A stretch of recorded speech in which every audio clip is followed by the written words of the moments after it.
नमस्कार. आज आपण साजरा करतोय भारतीय इतिहासातील एक अतिशय महत्वाचा दिवस, धम्मचक्र परिवर्तन दिन.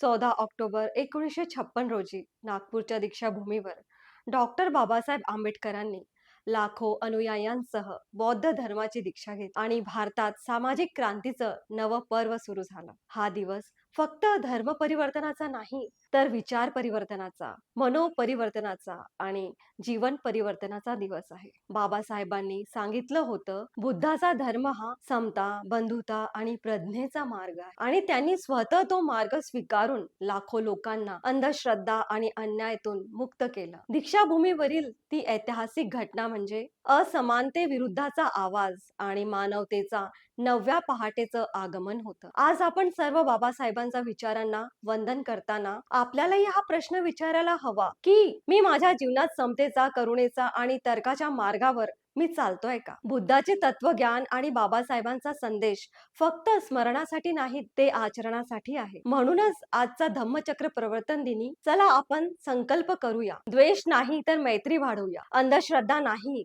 तर विवेक जागवूया आणि समतेच्या या मार्गावर अभिमानाने चालूया. जय भीम, नमो बुद्धाय. नमस्कार. काही अशाच अपडेटसाठी बघत रहा देववाणी.